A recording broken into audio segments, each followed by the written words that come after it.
What we have here is we have a lot of red blood cells that are stacked together in a formation called rouleau, where there's very poor circulation, very poor oxygen CO2 exchange.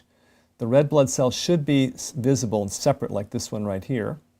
Instead, they're stacked up, and there's multiple causes of that, including dehydration, poor digestion of protein, excess carbohydrates in the blood, sugars too high in the blood, and overall a low negative charge in the blood, where the potential, the zeta potential in the cells has been diminished, so cells just clump.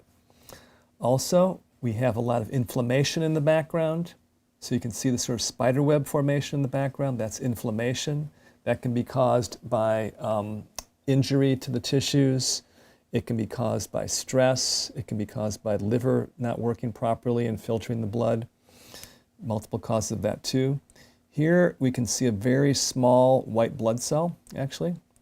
In the case of this blood sample, the person's white blood cells were too small. You can see this one here too.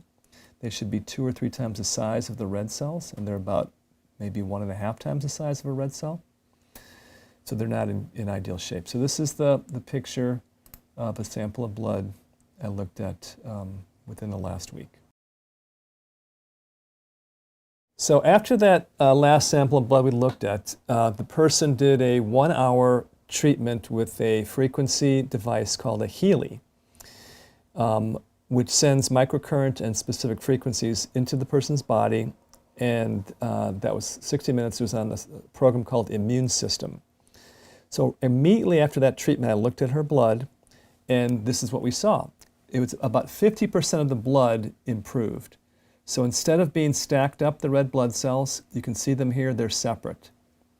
They actually can exchange CO2 for oxygen now. They can actually get the job done, what they need to be done. Interestingly also, her white blood cells were bigger, and the program she ran was Immune System. The white blood cells here, you can see, are about 2 times the size of the red cells. There's another white blood cell, more in the correct size. Some of the inflammation is gone too. The background doesn't have all that spider web type fibrin in the background. Let me run the video here a little bit. You can see overall the blood is a lot better. I would say it's a good 50% better in terms of the viscosity of the blood. The blood cells are actually moving. They're not all clumped.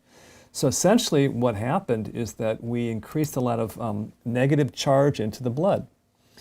And that negative charge helps the cells separate from each other. So they have more of a surface area to get oxygen. And they have a lot more flow and movement of nutrients and energy through her body. And that's what her blood looked like literally 1 hour after the first sample, after she did a 1-hour treatment on Immune System.